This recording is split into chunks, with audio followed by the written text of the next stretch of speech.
하나님 말씀 마태복음 23장 1절입니다. 마태복음 23장 1절.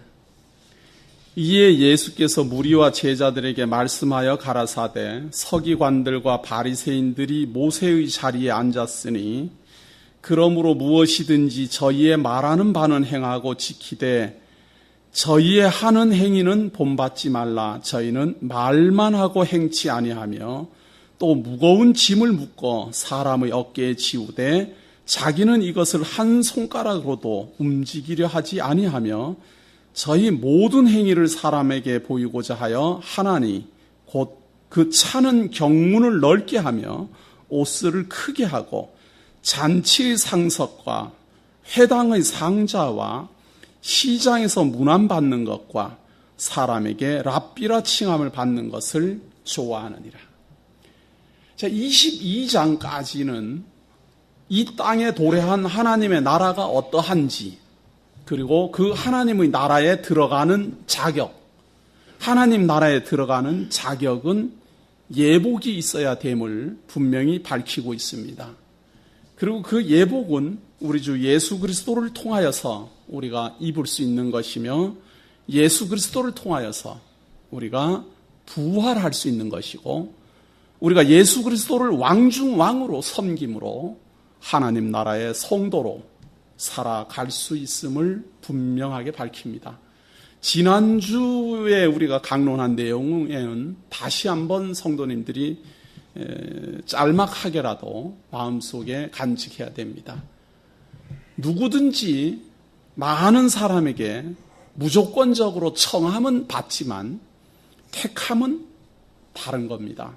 청함은 받았지만 택함이라는 것은 예복을 입고 있어야 되고 그 택함이라는 것은 곧 예수 그리스도의 죄사함, 그리고 부활의 권능, 그리고 예수 그리스도의 주권자 되시는 왕중왕 되시는 하나님 나라의 메시아 되심을 믿는 사람들을 예복 입은 하나님의 성도라 그렇게 말합니다. 반면에 이제 23장 1절부터 소개하는 것은 하나님의 나라가 이러한 자격을 가진 사람이 들어가고 하나님의 나라가 어떠한지를 소개를 다 하고 그 하나님 나라에 들어갈 수 없는 사람, 예복 없는 사람, 혹은 청함은 받았어도 택함을 받지 못한 사람, 혹은 아예 청함도 받지 못한 사람, 이런 사람들, 하나님 나라에 들어갈 수 없는 사람에 대한 소개가 23장 1절로부터 시작되지요. 그런데 하나님 나라에 들어가는 사람이 있는가 하면 못 들어가는 사람이 있다, 이렇게 말을 했을 때 들어가는 사람은 구원을 잊고 하나님의 나라에서 영원히 살지만 못 들어가는 사람은 사실상 그대로 있는 게 아니라 심판을 받게 되는 겁니다. 둘 중에 하나예요. 하나님 나라에 들어가면 영원한 생명을 얻고 생명의 부활을 하고 들어가지 못하면 사망의 권세 아래 심판받는 겁니다. 그러니까 심판받는 사람은 어떠한 사람인가? 지난주까지는 하나님 나라에 들어가는 사람이 어떠한 사람인가를 소개했다면 이제 23장에서는 심판받는 사람이 어떠한 사람인가? 그 첫 번째가 누군가 하면요, 말만 하고 행하지 않는 사람입니다. 23장 2절에 보세요. 서기관들과 바리새인들이 모세의 자리에 앉았으니 그러므로 무엇이든지 저희의 말하는 바는 행하고 지키되 저희의 하는 행위는 본받지 말라. 저희는 말만 하고 행치 아니하며. 가르치는 말은 하나님의 말씀으로 가르치기 때문에 올바른 가르침이에요. 하나님의 말씀 읽고 가르치니까 그거야 뭐 하나님의 율법이 잘못됐을 리는 없으니까 그대로 하지만 중요한 거는 가르치는 사람도 그대로 행하지 못한다라는 겁니다. 그러니까 예수님이 하시는 말씀이 그렇게 하는 서기관과 바리새인들의 가르치는 것을 듣고 행하되 그들이 행하는 바는 본받지 말라. 왜? 행하지 못하니까. 자, 그러나 여기서도 중요한 내용이 있어요. 그러면 우리가 바리새인과 서기관들의 가르침을 듣고 행할 수는 있는가? 못 행하면 마찬가지예요. 이런 내용을 보면서 보통 성도들은 바리새인과 서기관만 해당되는 줄 알아요. 맞지요? 첫 번째는 서기관과 바리새인이에요. 말만 하고 행하지 못하는 사람들, 심판의 대상입니다. 그러나 듣기는 하여도 행하지 못하는 사람들, 두 번째 대상입니다. 듣기만 한다고 해갖고 그것이 구원을 얻게 하는 근거가 되지 못해요. 말만 하고 행하지 못하면은 심판을 받는 것처럼 듣기만 하고 행하지 못해도 심판을 받는 건 마찬가지예요. 중요한 것은 말을 하거나 듣거나 어떻게 됐든 간에 행동으로 따라하지 못하는 자는 모두 다 심판 아래 놓이게 되어 있습니다. 그러나 이 내용을 보면 그냥 서기관과 바리새인들만 심판받는 것처럼 생각하지요. 그러나 조금만 생각해 보면 말만 하고 행하지 않는 그 사람이나 듣기만 하고 행하지 않는 그 사람이나 행하지 못한다면 동일한 심판의 권세 아래 있게 됩니다. 따라서 하나님의 말씀은 듣기만 한다고 의인이 되는 게 아니요 행해야 의인입니다. 하나님의 말씀은 가르친다고 의인이 아니요 행해야 의인입니다. 이것이 참 중요한 말이죠. 중요한 말입니다. 하나님 나라에 그러면 입성하지 못하는 사람은 어떠한 사람입니까? 말만 하던가 아니면 듣기만 하던가 행함이 없는 사람. 자, 그러면서 이 가르치는 사람, 이 아주 특별히 조심해야 될 대상이 지금 이 가르치는 것은 듣는 사람보다 더 중요해요. 왜냐하면 가르치는 사람 한 사람의 가르침에 의해서 많은 사람이 따라가기 때문에 그렇습니다. 듣는 사람은 자기 혼자 듣고 자기가 결정할 문제이지만 가르치는 사람은 많은 사람을 가르치니까 말만 하고 행하지 못한다면 아무리 거룩한 율법이라도 아무리 거룩한 모세의 가르침이라 할지라도 아무런 효과가 없습니다. 자, 그러다 보니까 이 사람들은 어떻게 하는가 하면 말만 하고 행동을 못하니까 어떤 현상이 나타나는가 하면 5절에 보세요. 저희 모든 행위를 사람에게 보이고자 해요. 행위를 하기는 하는데 가르치는 대로 하지 않고 보여주는 대로 행동을 해요. 하나님의 말씀대로 가르치면은 사실은 보여주는 데에 관심이 없어야 돼요. 왜냐하면 하나님 앞에서 행동하는 거니까 다른 사람이야 뭐라 하든지 간에 하나님의 말씀대로 내가 산다 그러면 하나님 앞에서 행하는 것이지 다른 사람이 어떻게 판단하든지 말든지 내가 하면 돼요. 그러나 하나님의 말씀을 가지고 전파하면서도 대부분의 사람들은 다른 사람들이 나를 어떻게 볼까를 고민합니다. 하나님이 나를 어떻게 볼까는 고민하지 않죠. 그러다 보니 사람에게 보이려고 하는 행동이 그 차는 경문을 넓게 하며 이렇게 막 앞에다가 막 이렇게 막 보여주는 말이죠. 이렇게 이렇게 지금은 뭐 그런 복장이 없지만 옛날에는 앞에다가 뭐 막 둥그렇게 막 차고 그리고 막 옷수를 크게 하고 말이죠. 이렇게 막 요란하게 이렇게 하지요. 이런 것은 옛날이나 지금이나 그대로 있습니다. 모양만 변했지. 일단 사람에게 어떠한 내가 경건한 사람임을 보여주려고 애쓰면 그 사람은 말만 하고 행위가 없는 사람이에요.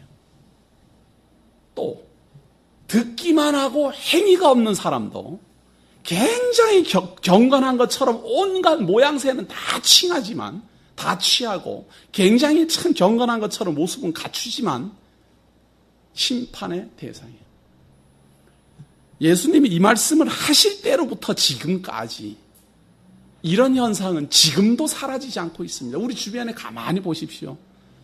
기독교인들, 특히 종교인들 치고 얼마나 보여주는 데에 노력을 합니까? 장식하고 교회당 꾸미고 자기 옷 꾸미고 주변의 환경 참 막 경건하고 거룩하게 보이게 하려고 온갖 잡동사니들로 다 꾸밉니다. 그리고 사람들은 그렇게 해야만 또 어떤 경건된 분위기가 있는 것처럼 또 느껴요. 그래 하기 때문에 예수님은 미리 예언했습니다. 하나님의 나라에 입성하는 사람은 예수 그리스도로 말미암아 예복을 입은 사람이요 입성하지 못하는 심판을 받는 사람들은 말만 하고 행하지도 못하고 듣기만 하고 행하지도 못하며 사람에게 보이려고 온갖 치장을 한다. 이렇게 기록이 되어 있는데도 불구하고 치장을 하지요. 또 잔치의 상석과 회당의 상자와 시장에서 문안받는 것과 사람에게 랍비라 칭함을 받는 것을 좋아하느니라. 선생 되기를 원해요. 배우는 걸 원하는 게 아니라 가르치려고 노력을 해요. 배우는 것이 끝난 사람은 참 불행한 사람입니다. 배우는 것이 끝이 나고 항상 가르치기만 해야 되는 사람은 참 불행한 사람이죠. 그런데 사람의 본능이 이렇게 선생되고자 하는 마음이 있습니다. 제가 지난 시간에도 강조했죠. 기독교 선생, 보통 말하는 교사, 우리들이 말하는 교사는 일반인들이 말하는 지금 예수님이 말씀하는 이 선생은 자기의 사상과 자기의 철학과 자기의 가르침을 가지고 사람을 선도하는 거예요. 그래서 일반적으로 선생 그러면은 무엇인가 새로운 철학과 학문과 어떤 깊이 있는 어떤 이런 것들을 지식을 전하는 사람을 말하죠. 정확히 말하면 우리 기독교 교회 내에는 그러한 선생은 없습니다. 그래서 제가 가장 의미 있게 생각하는 것은 교사입니다. 교사와 선생의 차이점은 이걸 막 혼동해서 쓰지만 교사는 있는 걸 가르치는 사람을 교사라 그러고, 그러니까 초등학교 교사 이렇게 말을 할 때 말이에요. 그 있는 과제물을 가르친다. 그거 아니에요?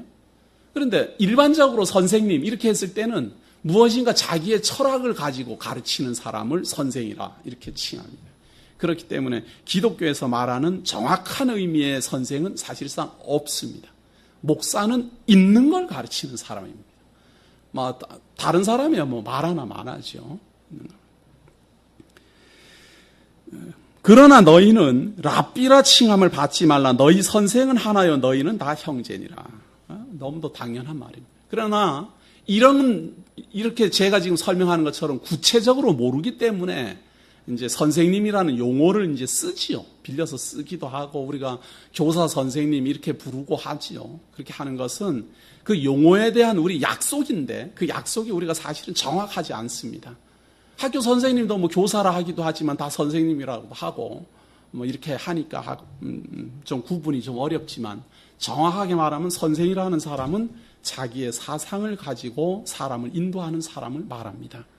교사는 있는 걸 가지고 가르치는 걸 말합니다. 그래서 기독교에서 말하는 교사는 예수 그리스도 오직 선생님 하나, 예수 그리스도의 가르침만 가르치는 겁니다.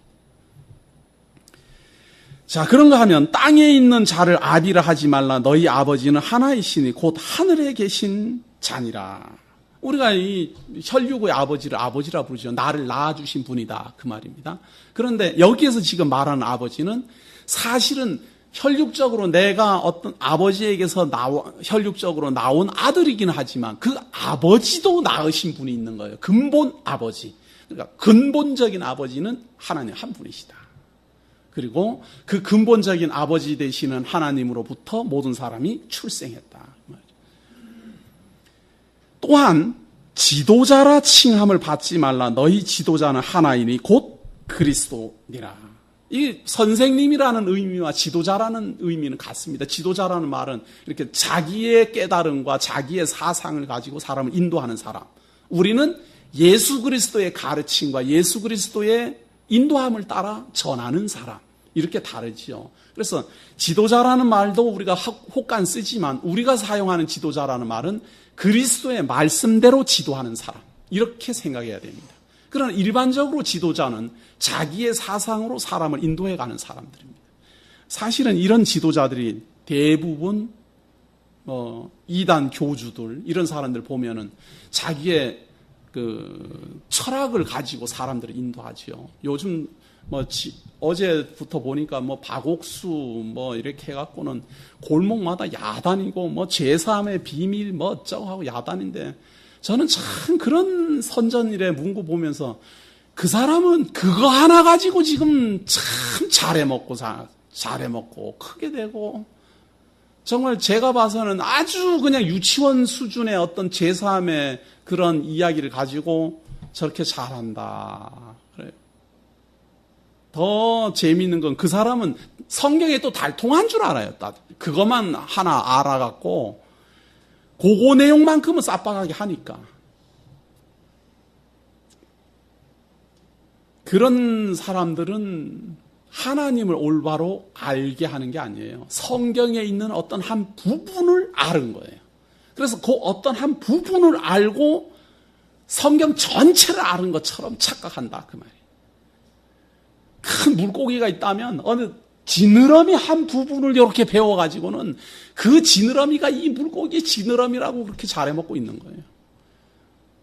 우리가 알고자 하는 것은 그리스도의 가르침이 처음부터 끝까지 어떠한가?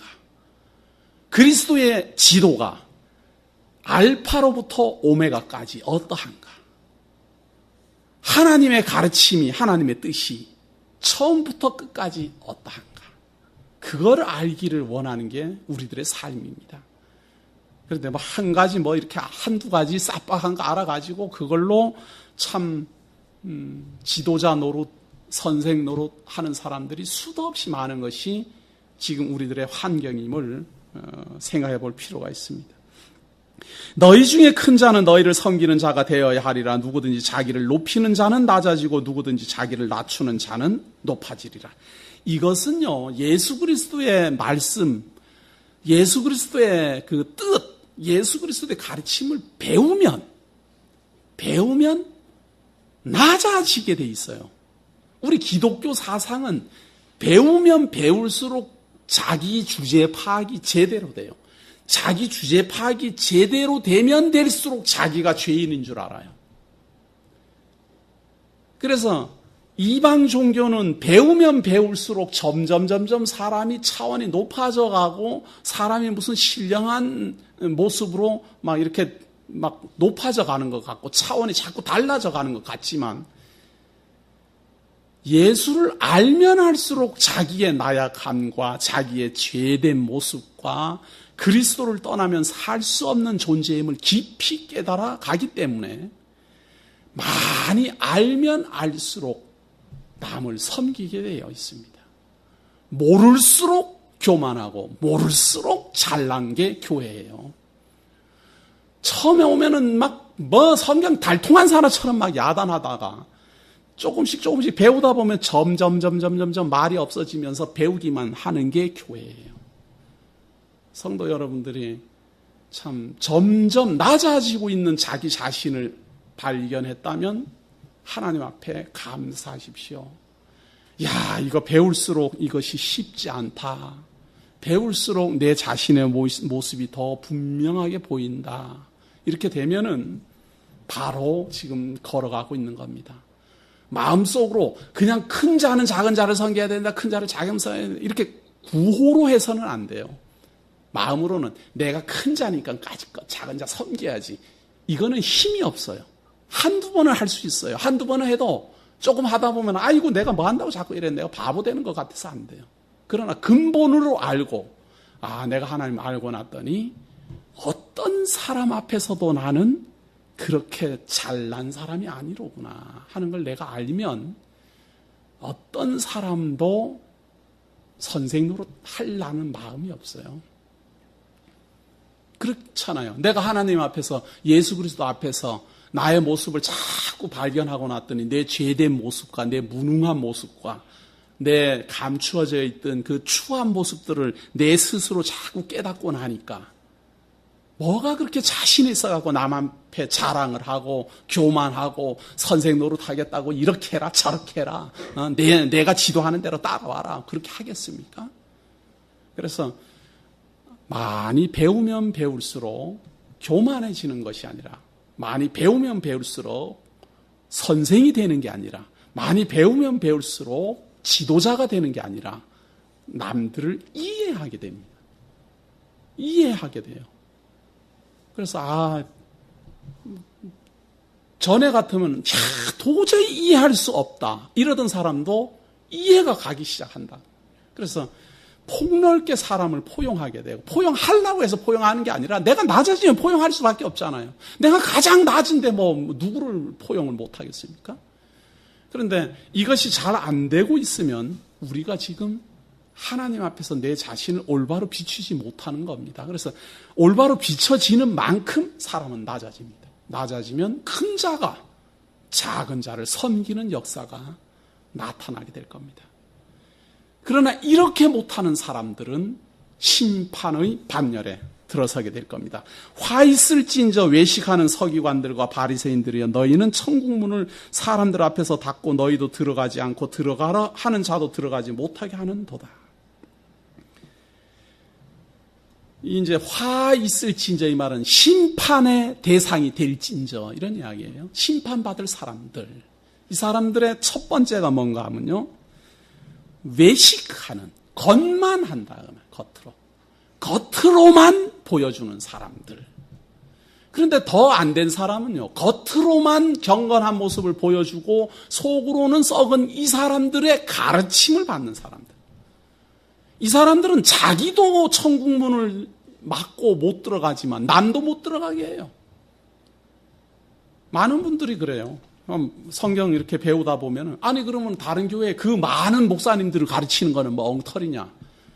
엉터리인지 뭐 안 엉터리인지는 성경하고 비교해 보면 아는 것이고, 확실한 것은 자기도 지옥 갈 거면서 남들 데려가려고 활동하는 사람이 많다라는 사실이에요. 그 사람들의 대표적 사례는 외식한다라는 겁니다. 겉으로만 보여준다. 내용으로 증명하지 않는다. 진리를 밝혀주지 않는다. 마음속에 신비에 새겨주지 못한다. 그 말이에요. 그러니까 겉으로는 다 해요. 종교 행위를 다 해요. 할 거 다 해요. 하나님 아버지, 예수님, 그리스도의 이름으로 뭐 다 해요. 모양은 다 하는데 속은 텅 비었다. 그래서 교회 생활 10년을 해도 뭔지 모르겠다. 20년 해도 뭔지 모르겠다. 40년을 다녀도 모르겠다. 분명히 하긴 다 해요. 주일날이라고 예배 드리러 가고 기도하고 다 설교 듣고 다 하는데 내용이 없어요. 천국문을 사람들 앞에서 닫고 너희도 들어가지 않고 들어가려 하는 자도 들어가지 못하게 하는 사람들, 외식하는 사람들. 그러나 사람들은 이런 거 겉으로 보여주는 거에 참 혹하지요. 두 번째입니다. 화 있을진저 외식하는 서기관들과 바리새인들이여, 너희는 교인 하나를 얻기 위하여 바다와 육지를 두루 다니다가 생기면 너희보다 배나 더 지옥 자식이 되게 하는도다. 지옥 자식 만들려고 전도도 하러 다녀요. 열심히 전도하러 다녀요. 막 온 데 다니면서 이거 믿고 지옥 갑시다. 이거 믿고 나도 지옥 가고 함께 갑시다. 함께. 열심히 막 바다로 들로. 그런 거 보면 우리 교회는 전도도 안 하고 어떻게 하려는지 난 모르지만 우리는 그러잖아요. 어떤 교회 사람들은 전도를 열심히 한다. 글쎄 어떤 마음으로 전도하는지는 난 모르겠지만 지옥 데려가려고 전도하는 경우도 많다라는 사실이에요. 자기도 천국문을 막고 자기도 못 들어가고 남도 못 들어가게 하고 산으로 들러 다니면서 사람 구해가지고는 자기보다 더 지옥 자식 만들고, 그 사람들의 특징, 외식하는 자요. 겉으로 무엇을 보여주려고 노력하는 자요. 차는 경문을 넓게 하고 옷소를 크게 하며 시장거리에서 낯비라 칭함을 얻기를 원하는 그러한 사람들을 따라가 배우는 사람들. 물론 가르치는 사람도 지옥 갈 거지만 거기서 배우는 사람도 지옥 자식이 되게 한다라는 사실입니다. 이 예수님의 말씀은 지금 2000년이 흘러오면서 우리들의 현실 속에 잘 나타나고 있습니다. 종교, 기독교라는 이름으로 얼마나 많은 외식을 합니까? 겉으로 보여주는데 노력을 합니까? 기독교 역사요, 종교개혁 일어나기 전 중세사는 성경 내용에 대해서는 가르칠 거의 엄두를 안 냈어요. 전부 치장. 베드로 성당이니 무슨 성당이니 전부 치장 보여주는 거에 천년의 세월이 흘러 넘어갔어요. 내용을 안 가르쳐요, 내용을. 그래도 오직 성경으로 하는 종교개혁이 발생한 그때로부터 내용을 가르치기 시작한 것이 우리들에게는 정말 천만다행이에요. 천만다행. 기독교는요, 선생이 없고 지도자가 없고 오직 그리스도입니다. 그러다 보면 지도자 되신 그리스도가 어떠한 말씀을 하셨을까? 열심히 가르쳐야 될 거 아니에요? 우리의 선생 되신 예수 그리스도의 가르침은 어떠할까? 열심히 가르쳐야 될 거 아니에요? 그런데도 불구하고 그런 거는 가르칠 생각 전혀 없고 그냥 치장, 보여주는 거, 그냥 외모. 전부 지옥 자식 만드는 겁니다. 그런 걸 전혀 안 할 수는 없지만 그것이 목적일 수는 없다 그 말이에요.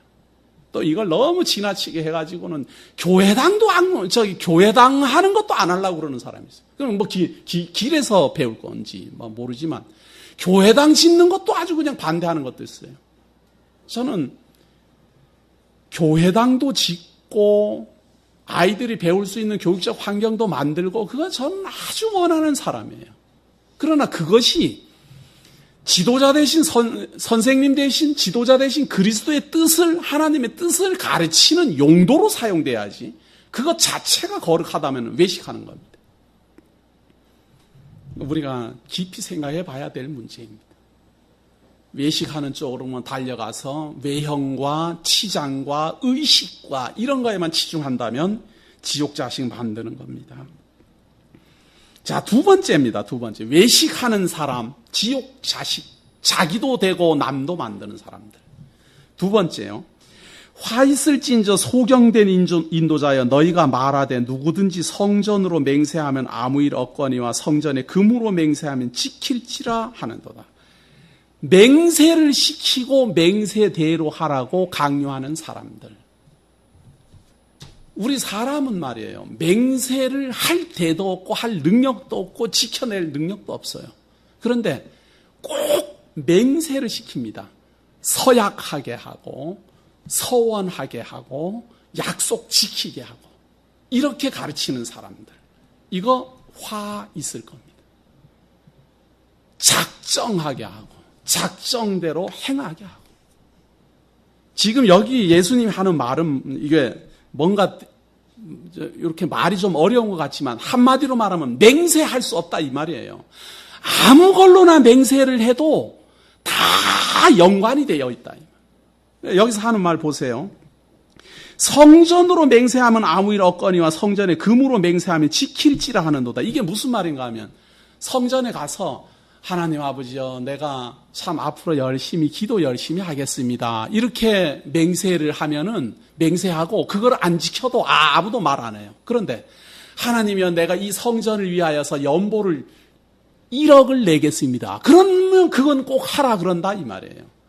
금으로 맹세하면 그건 꼭 지키라고 그러고 성전에 와서 내가 기도하겠습니다. 혹은 내가 봉사하겠습니다. 이렇게 하는 거는 돈 안 되는 거니까 별로 무관심하다 이 말이에요. 그러나 금으로 맹세하든 성전에 와서 맹세하든 맹세는 다 연결돼요. 성전 안에 와서 금을 붙잡고 하든 무슨 성전에서 맹세를 하든 맹세하는 건 다 연결이 되어 있는 거기 때문에 무엇이든지 맹세하면 다 지켜야 되는 거예요. 그러니까 맹세하고 어떤 사람이 그럴 거 아니에요. 내가 기도하려고 하나님 앞에 맹세했는데 제가 그 약속을 못 지켰습니다. 그러면은 지도자가 그럴 수도 있지요. 사람이 그걸 어떻게 맹세한 대로 다 하겠습니까? 이렇게 말을 하고 제가 작정 연보를 1억을 하기로 했는데 그걸 못 하게 됐습니다. 이거 큰일 납니다. 하나님을 속이는 겁니다. 이렇게 한다 그 말이에요.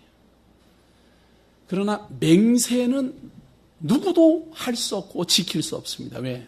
우리는 그런 능력이 없어요.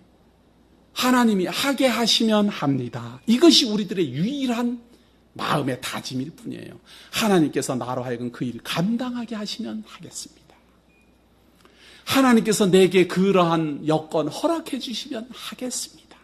이것이 아름다운 기독교 성도들의 마음 다짐이지 내 스스로 나는 기필코 그걸 꼭 하겠습니다. 사람이 물론 그렇게 약속하고 할 수도 있지만 그렇게 100% 맹세한 대로 지켜낼 수가 없는 게 사람의 무능함이에요. 그건 절대자만 할 수 있는 겁니다. 그런데도 불구하고 그 무능한 사람들, 하나님 앞에서 죄인임을 고백하는 성도들을 그걸 자꾸만 시켜요. 맹세하게 하고 작정하게 하고, 어떤 분은 뭐 얼마 작정했습니다. 그러고 어떤 교회에서는 그 작정한 거, 또 옛날에 작정한 거 막 컴퓨터에 입력해놨다가 그거 다 밝혀준다 그래요. 당신 언제 몇 년도 몇 월 달에 무슨 작정했는데 그거 아직도 해결 안 됐습니다. 이러고. 우리 장로님 무슨 옛날에 고시 볼 때 장로 이명서 띄워오라 그랬더니 그거 가니까 그 목사님 그러더라는 거 아니에요. 작정 연보한 거 내놓고 가라고 그랬다고. 우리 목사님, 장로님 가니까 그랬다. 잘 생각해 보십시오. 이것이 2000년 전에 예수님이 하신 말씀인데 우리 주변에 만연되어 있는 일들입니다. 우맹이요 소경들이 어느 것이 크뇨 그 금이냐 금을 거룩하게 하는 성전이냐 너희가 또 이르되 누구든지 제단으로 맹세하면 아무 일 없거니와 그 위에 있는 예물로 맹세하면 지킬지라 하는도다. 소경들이 어느 것이 크뇨 그 예물이냐 예물을 거룩하게 하는 제단이냐. 그러므로 제단으로 맹세하는 제단과 그 위에 있는 모든 것으로 맹세하며 또 성전으로 맹세하는 자는 성전과 그 안에 계신 이로 맹세하며 또 하늘로 맹세하는 자는 하나님의 보좌와 그 위에 앉으신 이로 맹세함이니라. 이 말은 성전에 와서 벌써 맹세를 하면 하나님 앞에서 맹세하는 거가 되는 거예요. 그러면은 맹세해놓고 못 지키면 하나님 앞에 거짓말하는 게 되잖아요. 그러니까 맹세하지 마라 그 말이에요. 아예. 그런데도 불구하고 종교 지도자들이 맹세를 하게 합니다. 그래야 뭔가 효과가 있으니까. 사람이 두려워하니까. 예수님의 말씀은 하나님 앞에 맹세하고 못 지키면 하나님 앞에 거짓말하는 거니까 하지 마라는 말을 하는 건데 종교 지도자들은 그걸 이용해서 하나님 앞에 맹세한 것은 안 지키면 큰일 납니다. 이렇게 해서 위협 도구로 사용한다. 이것이 화 있을 찐저 그 말이에요. 외식하는 사람, 두 번째 맹세하게 하는 사람. 그래서 우리들의 다짐은 그렇다고 해서 사람이 살아가면서 다짐을 안 할 수는 없잖아요. 그래서 예수님이 하잖아요. 아니면 아니요라 하고 예면 예라 하고 내가 지금 현재 할 수 있으면 예라 하고 할 수 없으면 아니요 하라 그 말이에요. 꼭 내가 지켜야 행하겠습니다. 하나님 앞에 서약하고 그러지 말고. 세 번째입니다.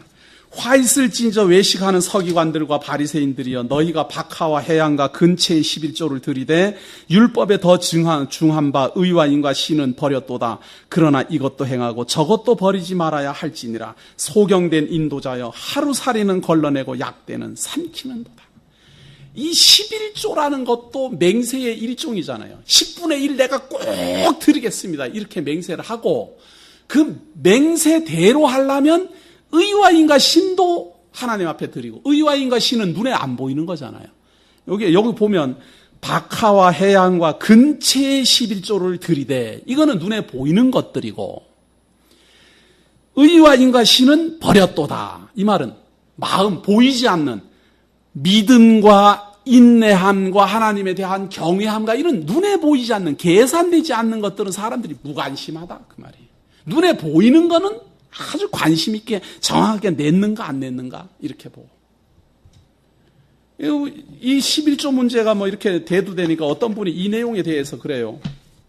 이 박하와 해양과 근체의 11조를 들이대 이거는 이제 시시한 것들이다 그 말이에요. 박하, 해양, 근체 그러니까 이건 나물이나 이런 것이고 해향이라는 것은 무슨 이렇게 향기 나는 이런 것들 값어치 없는 것들 그리고 박하 이런 것들을 아주 별로 알아주지도 않는 거다 이렇게 어떤 분이 또 설명을 하더라고요. 그래서 구약 예수님 시대에도 11조를 낼 때 값어치 없는 것들은 10분의 1조를 내고 값어치 있는 것은 안 내는 것을 예수님이 말한 것이다. 그러니까 값 있는 것으로 내라 이렇게 했다는 거예요. 진짜 제가 그 글을 읽으면서 참 웃음이 나오더라고요. 그러면, 근체라는 건 어떤 이렇게 뿔이 이렇게 이렇게 있는 산삼이 싸구려예요? 산삼? 예? 지금 여기 회향, 박하 이런 것은 고대 시대에 아주 고가품 향이고 고가품 나물이고 약품이고 다 그런 것들이에요. 이게 무슨 지금 우리가 봤을 때 박하나 해양과 근처나 이거 지금 우리가 봤을 때 이거를 시시하게 보는 것이지 고대 시대에 이것은 아주 귀중한 것들이에요. 다. 그렇게 귀중한 것들은 정확하게 10분의 1을 내는데 눈에 보일 수 없는 계산할 수 없는 의와 인과 신 이거는 눈에 보이지 않는 게 마음에 있는 거 아니에요. 마음에 있는 것들은 무관심하다 그 말이에요. 그러나 예수님이 하는 말은 맹세를 해서 하나님 앞에 10분의 1을 내려면 물질도 분명히 내야 되지만 마음도 내야 된다 그 말이에요. 그러니까 함부로 11조 정확하게 낸다고 판단하지 말고 맹세하지 말고 확증하지 말고 그러나 이거 확증해 준다고 뭐 옛날부터 11조 낸 거 계산까지 해주는 마당이잖아요. 그 정확하게 내려고 화 있을지인자 예수님 2000년 전에 미리 밝혀놨어요. 그런 걸로 사람을 농락하면 안 돼요. 11조를 정확하게 내려면 의와 인과 신까지 마음까지 다 드려야 되고 물질도 다 드려야 되고 정확하게 드려야 돼요. 그러나 그렇게 정확하게 못 드릴 것 같으면 하나님 앞에 거짓말한 것이 되니까 차라리 맹세하지 마십시오. 서약하지 마십시오. 하나님 앞에 서원하지 마십시오. 왜? 하나님 앞에 내가 서원했다가 못하면서 하나님 앞에서 거짓말 때문에 저희가 뭐 하나 되느냐 그 말이에요. 그러나 그렇게 하면은 해도 그만 안 해도 그만이 되잖아요. 저도 목회자 입장에서 만약에 그렇게 하면은 성도님들이 11조도 냈다 안 냈다 계획연보도 냈다 안 냈다 이거 참 교회 살림 살기 힘들잖아요. 그렇게 될까 봐 겁이 나갖고는 사람들한테 전부 서약하도록 만드는 겁니다. 잘 생각해 보십시오. 우리 주변에도 이거 다 써내라 그러고 야단하잖아요. 올해 계획 얼마 안 될 건가. 저는 그러한 이야기들이 참 오고 갈 때 이 구절이 금방 떠오르더라고요. 우리로 하여금 작정하게 해서 그걸 책임지우게 하려는 거. 왜? 그렇게 하면은 그 책임감 때문에 성도들이 또 잘 내요. 내가 작정했으니까 이런 생각 때문에. 그렇게 해서 일을 원활하게 하려고 그렇게 하는 것은 이해는 하지만 성경적이지는 않습니다. 우리는 성도들로 하여금 함부로 맹세하게 안 해야 됩니다. 그래서 하나님 앞에서 하나님이여 내게 그러한 힘 주시면 하겠습니다. 여건 되면 하겠습니다. 그렇게 마음 꼭 먹으시고 여건이 되면 흔들리지 말고 하나님이여 내게 여건 주셨으니 제가 일하겠습니다. 하나님이 내게 이 일 감당하도록 해주셨으니 제가 감당하겠습니다. 이렇게 진짜 자원하는 마음으로 해줬으면 하는 마음 간절합니다. 무엇 때문에 내가 작정했으면 책임감 때문에 하고 하나님 앞에서 정말 진실된 마음으로 하나님이여 내게 여건 허락해 주시면 내가 하겠습니다 했던 그 갸륵한 마음으로 한 그 다짐은 왜 안 하는지 모르겠습니다. 우리 좀 수준 좀 높여봅시다. 맹세 안 하고 하나님 앞에서 하나님이여 내게 주시는 여건을 따라 제가 최선을 다해서 하겠습니다. 이런 걸 자원이라고 그러는 거예요. 이런 걸 자원. 맹세는 자원이 아니잖아요. 내가 이렇게 정했으니까 책임, 의무 다 하겠다 그거 아니에요. 우리의 연보 방식이 뭡니까? 가장 중요한 성도들의 자원하는 마음이에요. 그 자원하는 마음이라는 것은 정말 수준 높은 말이에요. 맹세에서 연보하게 하는 것은 아주 수준 낮은 맹세예요. 1년 동안 당신 얼마 연보 작정할 거예요? 600만 원? 600만 원. 1000만 원? 이거는 완전히 그 사람의 그 자원하는 마음을 땅바닥에다가 내팽개치는 거랑 같아요. 우리 대구 장로교회 성도님들이요.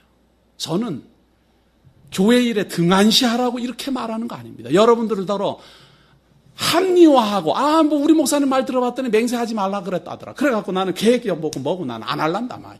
이렇게 합리화하라고 제가 이 말 하는 거 아니에요. 저는 우리가 하나님 앞에서 살고 하나님 앞에서 결정하잖아요. 그러면 하나님 앞에서 내가 정말로 갸륵한 마음으로 하나님이여 내가 하나님의 성도로서 교회를 위하여 하나님의 성도를 위하여 하나님께서 여건 주시면 내가 최선을 다해서 섬기겠습니다. 금액에 관계없이, 여건에 관계없이, 그리고 그러한 여건이 주어지면 하나님 앞에서 하나님이여 내가 이 일 정도는 감당할 수 있는 여건 됐으니까 내가 최선을 다해서 감당하겠습니다. 그러면 목사 눈치 볼 것도 없고 장로님 눈치 볼 것도 없고 하나님 앞에서 얼마나 멋있는 성도예요. 얼마나 멋있는 성도예요. 남들이 뭐 알아주든지 말든지 그게 뭔 상관이 있어요. 내가 1년 동안 뭐 1,000만 원을 냈든지 2,000만 원을 냈든지 단돈 100만 원을 냈든지 내가 하나님 앞에서 정말로 하나님이 주시는 여건 따라 정말로 감사하는 마음으로 자원하는 마음으로 협력했다면 그것이 감사한 겁니다. 그러나 외부적 요구 조건에 의해서 했다면 값어치 없는 연보입니다. 화 있을진저 지금 여기 나오는 것은 그러한 행위들은 전부 심판의 대상인 걸 인식해야 돼요. 화 있을진저 외식하는 서기관들과 바리새인들이여 잔과 대접의 것은 깨끗이 하되 그 안에는 탐욕과 방탕으로 가득하게 하는도다. 소경된 바리새인아 너는 먼저 안을 깨끗이 하라. 그리하면 겉도 깨끗하리라. 겉만 깨끗이 한다는 것만, 속에는 그냥 다 다른 생각 가지고 있으면서 우리들의 이 말씀운동, 우리들의 이 진리의 가르침은요, 내면 신비를 깨끗이 하는 데 있어요. 신비에다 새겨주고 마음의 위로받고 마음의 확신 얻고 하나님 앞에서 정말 자원하고. 전 그래서 우리 성도님들의 이 수준이 정말로 높아야지 돼요. 저는 가끔 그런 이야기 하는데 우리 말씀운동의 가르침을 제대로 배우고 제대로 수행하는 교회가 되고자 한다면 일단 성도들의 수준이 높아져야 된다. 어떤 교회에서 연보를 공개를 안 했을 때는 연보가 뭐 2억이었는데 공개를 하고 나니까 3억이 됐다는 거예요. 공개를 하는 것도 참 이상하기도 하지만 제가 볼 때는 어떻게 2억 됐던 게 공개를 하니까 왜 3억이 됐을까? 이게 바로 겉을 보는 거예요. 겉을.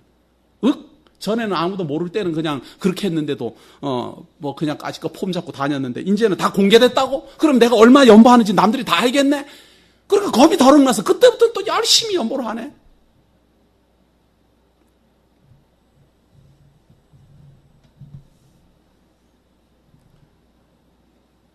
성도님들 한번 생각해 보십시다. 우리 주변에도 이렇게 아차면 그렇게 하는 거예요. 이게 사람이 이렇게 무엇인가 목적이 생기면 그렇게 하게 돼 있어요. 이게.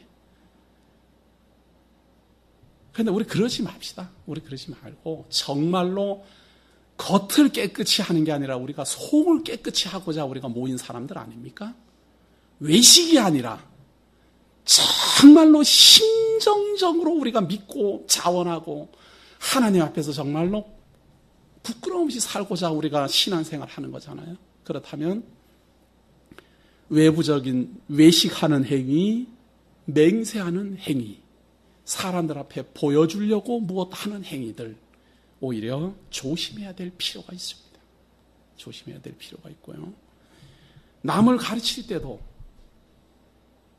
우리 성도님들, 우리 말씀운동 성도님들, 우리 다른 교회에서 오신 분들, 우리 교회는 그 연말이 돼도 연보 작정 그런 거 안 돌려요. 1년에 얼마 할 건가. 저는 우리 교회 시작하면서부터 한 번도 한 적이 없어요. 처음에는 그걸 좀 해볼까 이렇게 마음을 먹었다가 그 첫 번에 이렇게 해보니까 그 내는 것이 저는 그 마음을 알아요. 그 작정하고 이렇게 내는 것이 진짜로 그렇게 안 내겠다 이렇게 해서 적게 쓴 게 아니에요. 그때 처음에 이렇게 자원설 받아보니까 금액을 자기가 내는 것보다도 적게 했더라고요. 그거는 일부러 적게 하려고 그렇게 하는 게 아니라 그거보다 많이 내겠지만 우선은 이렇게 하고 더 많이 내겠다 이런 마음인 걸 제가 알아요. 그런데 제가 그걸 받아보면서 그걸 그 자리에서 차였어요. 이거 처음부터 실수다. 이거는 아니다. 이건 아니다. 그리고 그 다음부터 다시는 그걸 안 해요. 지금 생각해봐도 제가 참 그때 잘 결정했다. 맹세시킬 필요 없고 작정시킬 필요 없어요. 어떻게 해서든지 그 사람의 마음의 감동을 따라 그리고 아무리 내가 마음에 감동이 있고 같이 협력하고 있어도 형편이 안 따라주면 못하는 거지. 그걸 어떻게 하겠습니까? 그걸 또 성도들이 이해를 하고 참 그 사람이 마음은 그렇지 않은데 지금은 얼마나 안타까울까 말이죠. 이렇게 서로 귀하게 여겨주는 이런 풍토가 교회가 돼야지. 작정해놓고 그것도 안 해. 아이고 약속해놓고 그것도 집사라는 사람이 권사라는 사람이 그거 뭐 연보 작정해놓고 아이고 또 이것도 안 했네. 뭐 그렇게 하는 것도 피곤하고요. 그렇게 보아서도 안 되고요.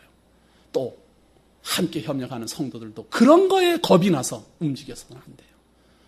오직 하나님 앞에서 하나님이요. 내게 여건 주면 내가 하겠습니다. 그리고 여건 주셨을 때 감사로 진행합니다. 화 있을진저 외식하는 서기관들과 바리새인들이여 회칠한 무덤 같으니 겉으로는 아름답게 보이나 그 안에는 죽은 사람의 뼈와 모든 더러운 것이 가득하도다. 이와 같이 너희도 겉으로는 사람에게 옳게 보이되 안으로는 외식과 불법이 가득하다. 겉으로는 사람에게는 옳게 보여요. 우리 사람에게 보이려고 신앙생활하는 거 아니잖아요. 사람에게 뭐 자랑하려고 신앙생활하는 거 아니에요. 우리들의 지도자 되시는, 우리들의 선생님 되시는 예수 그리스도의 말씀은 우리로 하여금 이렇게 외식하도록 가르치질 않아요. 그러나 잘못된 신앙생활은 외식하는 쪽으로, 남에게 보여지는 쪽으로, 그리고 맹세하는 쪽으로 걸어갑니다. 우리는 오히려 반대예요. 속으로 내용에 충실하고자 노력하며, 외식이 아니라 내용에 충실하고자 노력하며, 맹세가 아니라 자원하도록 가르치며, 겉을 아름답게 치장하기보다 마음이 아름답게 하려고 최선을 다해서 예수 그리스도의 말씀을 전파합니다. 그리고 그러한 모습들이 우리 교회에 조금이라도 보여지기만 한다면 그것이 아름다운 겁니다. 화 있을진저 외식하는 서기관들과 바리새인들이여 너희는 선지자들의 무덤을 쌓고 의인들의 비석을 꾸미며 가로되 만일 우리가 조상 때에 있었다면 우리는 저희가 선지자의 피를 흘리는데 참여하지 아니하였으리라 하니, 지금 이 무슨 말인가? 과거를 예로 드는 거예요. 과거에 너희들이 선지자들이 많이 이제 죽고 나니까, 죽고 난 다음에 어떤 참 선지자가 순교했다. 에? 어떤 선지자가 참 하나님의 말씀을 올바로 전파했는데 그 선지자가 많은 사람들에게 핍박을 받았다. 예레미야 선지자가 우리 국민을 위하여 그렇게 눈물로 호소했는데 그때 당시에 백성들이 예레미야를 구박을 했다. 이렇게 하면서 마음 아파한다 그 말이에요. 과거의 예를 드는 거예요. 그러면서 하는 말이, 그러면 너희가 선지자를 죽인 자의 자손됨을 스스로 증거함이로다. 과거의 예를 들으면서 그 사람들의 후손인 것을 스스로 알고는 있다. 그 말입니다. 너희 조상의 양을 채우라. 그 말은 조상 대대로 해오던 것을 너희들이 책임져라. 그 말이에요. 죄 없는 선지자들을 돌로 쳐 죽이는 것, 너희들도 그 자손이기 때문에 책임 피할 수 없다. 그 말이에요. 그리고 똑같이 그런 한 행동하고, 바꾸어서 말하면 말이에요. 지금 우리들 시대에서 이건 무슨 말인가 하면은 올바로 하고자 하는 사람을 비난하는 행위. 좀 성경대로 진리대로 말하고 그렇게 살고자 하고 그렇게 가르치고자 하는 사람을 비아냥거리는 행위. 2단이니 3단이니 정죄하는 행위. 이것은 고대로부터 내려왔던 겁니다. 선지자들을 돌로 사람들이 쳐 죽일 때 2단이라고 쳐 죽인 거예요. 2단이라고. 그래놓고는 그 후대 사람들은 또 참 우리 예레미야 선지자가 말이지 우리 조상들에 의해서 그렇게 순교의 피를 흘렸다고 또 존경해요. 또 자기네들이 쳐 죽여놓고는. 지금도 마찬가지입니다. 성경대로 조금 해보려는 사람은 2단이니 3단이니. 왜? 자기네들은 11조 다 가르치고 만날 서원 기도 만날 받고 겉으로 막 그냥 도포자 입고 외식하고 다 하니까 그거 아니라고 외치는 사람을 돌로 쳐야 될 거 아니에요? 똑같아. 예전이나 지금이나. 뱀들아 독사의 새끼들아 너희가 어떻게 지옥의 판결을 피하겠느냐. 그러면서 약속을 하나 합니다. 보세요. 34절에. 그러므로 내가 너희에게 선지자들과 지혜 있는 자들과 서기관들을 보내매 너희가 그 중에서 덜어는 죽이고 십자가에 못 박고 그 중에 덜어는 너희 회당에서 채찍질하고 이 동네에서 저 동네로 구박하리라. 과거에도 선지자를 그렇게 죽였지만, 그리고 그 선지자들의 피 흘림을 가지고 너희들이 마음 아파하지만, 이제 내가 선지자와 지혜 있는 자를 보내는데 너희들이 그들을 또 죽일 것이다. 예언을 하는 겁니다. 아니나 달라요. 2000년 동안 올바르게 하나님 믿어보자고 하는 사람들이 얼마나 많은 순교의 피를 흘렸습니까? 예수님 오기 전에 많은 선지자들이 돌에 맞아 죽은 것처럼 예수님 오고 난 후에도 얼마나 많은 사도들과 교사들과 지혜로운 사람들이 하나님의 말씀 올바로 가르치다가 2단이니 3단이니 해갖고 그 시대의 돌팔매를 맞고 얼마나 많은 사람이 쓰러져 갔습니까? 지금 이 시대에도 마찬가지입니다. 좀 성경대로 신학적으로 좀 정립해서 전파해 보려고 하면은 교단의 힘을 갖고 2단이니 뭐 3단이니 야단 법석이고, 예전이나 지금이나 이거 예수님이 약속을 했기 때문에 이건 이뤄질 수밖에 없어요. 덜어는 죽이고 십자가에 못 박고 그 중에 덜어는 너희 회당에서 채찍질하고 이 동네에서 저 동네로 구박하리라. 그러므로 의인 아벨의 피로부터 성전과 제단 사이에서 너희가 죽인 바라가의 아들 사가라의 피까지 땅 위에서 흘린 의로운 피가 다 너희에게 돌아가리라. 내가 진실로 너희에게 이르는 이것이 다 이 세대에게 돌아가리라. 과거에도 선지자들을 구박했고 후에도 구박할 것이니 이제 너희들에게는 화가 임할 것이다. 재앙이 임할 것이다. 심판이 임할 것이다. 그 심판의 대상, 그 심판의 첫 번째 대상이에요. 지금까지 화 있을진저 했죠? 첫 번째 화 있을진저의 대상. 말만 하고 행하지 않는 사람, 듣기만 하고 행하지 않는 사람. 두 번째 화 있는 사람, 보여주려는 거에 열성을 다하는 외식하는 사람들. 외식하는 모습으로 사람들에게 자꾸만 보여줘서 종교적인 지도자로 칭함을 얻기를 원하는 사람들. 세 번째, 맹세하게 하고 그 맹세에 발목 잡혀서 꼼짝달싹 못하게 해서 더 지옥 자식 만드는 사람들. 네 번째, 2단이니 3단이니 하면서 올바른 선지자, 사도들, 지혜로운 교사들을 다 징벌하는 사람들. 이 사람들 전부 다 심판받을 것이다. 그런데 그 대표적 장소가 어딘가 하면 바로 예루살렘이에요. 이 예루살렘에서 선지자들을 죽였고, 이 예루살렘을 중심으로 외식하는 서기관과 바리새인들이 가르쳤고, 이 예루살렘을 중심으로 성전으로 맹세하고 사람들에게 11조를 강요하고 이 성전을 중심으로 모든 예물을 내게 했습니다. 지금은 이것이 우리들 주변에서 흔하게 보여지는 것이지만 예전에 예수님 시대에는 예루살렘이 중심지였어요. 종교적 외식, 선생된 사람들이 거리를 활보하면서 자랑하는 장소, 맹세하는 장소, 거기에서 선지자들과 사도들을 핍박하는 장소.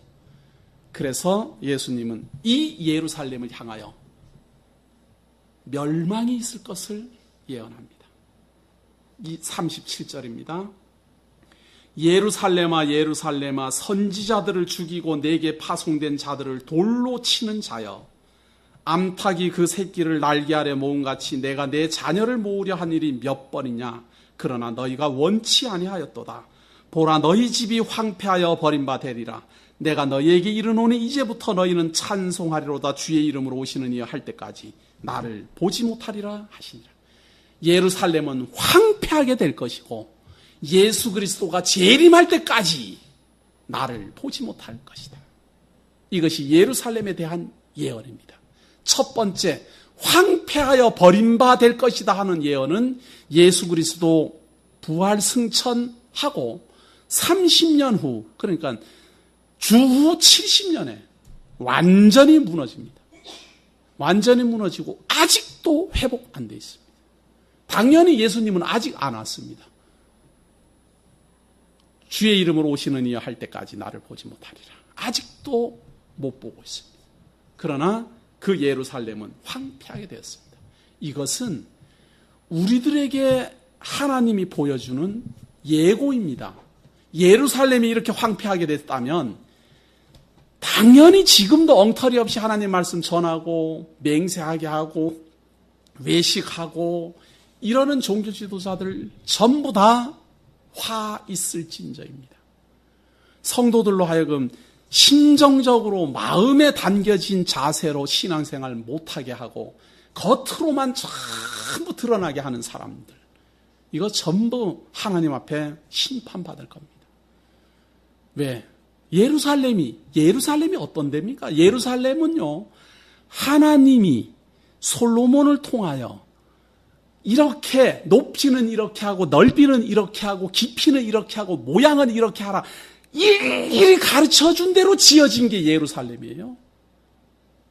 하나님이 다 장소까지 다 정하고 하나님이 그 지을 사람까지 다 정한 그 예루살렘도 황폐하게 되는 판국인데 지금 자기네 마음대로 성전 만들었다. 이것이 성전이다. 여기 하나님 계신다. 자기네 마음대로 맹세하고 자기네 마음대로 가르치고 자기네 마음대로 2단이니 3단이니 하는 사람들,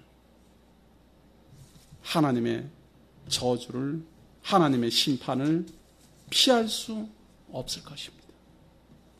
예루살렘은 2000년 전에 이루어진 사실이지만 우리들에게는 현재를 바라보게 하는 예고요, 현재를 깨닫게 하는 가르침입니다. 기도하겠습니다. 하나님께서 이 땅에 하나님의 아들 예수를 그리스도로 보내시고 그리스도를 통하여 하나님의 참 뜻이 무엇인지 밝히 깨달아 알게 하시며 바른 길 걷게 하시니 감사함을 드립니다. 하나님께서 우리를 사랑하셔서 이제 그리스도 안에서 우리를 불러서 겉으로 보여지는 신앙생활이 아니라 내적 신앙생활을 하게 하심 감사드립니다. 사람들에게 보여지는 봉사가 아니라 하나님 앞에서 자원하는 봉사가 우리에게 나타나게 하시니 하나님 고맙습니다. 우리로 하여금 하나님을 배우면 배울수록 자꾸만 낮아져 하나님의 성도를 섬기는 일에 앞장서게 하시니 하나님 감사합니다. 그러나 아직 우리에게는 부족함이 있고 무능함이 있으며 우리에게는 아직도 미련함이 있습니다. 하나님이여, 더욱 분명히 깨닫고 더욱 분명히 마음속에 깊이 자리 잡게 하셔서 신비에 새겨진 하나님의 말씀을 따라 그리스도의 인도함을 따라 아름다운 성도로 자라나고 성장하게 하옵소서. 여러 가지 우리가 부족함이 있어서 잘못 행하는 일도 많고 하나님 앞에 부끄러운 일도 많습니다. 그러나 하나님의 말씀을 통하여 하나씩 하나씩 깨달아질 때마다 더욱 하나님 앞에서 변화되고 하나님 앞에서 더욱 굳건한 믿음의 맹장이 되기를 원합니다. 오늘도 귀한 시간 주셔서 하나님 말씀 깊이 상고하게 하신 감사드려오며 예수님 이름으로 기도드립니다.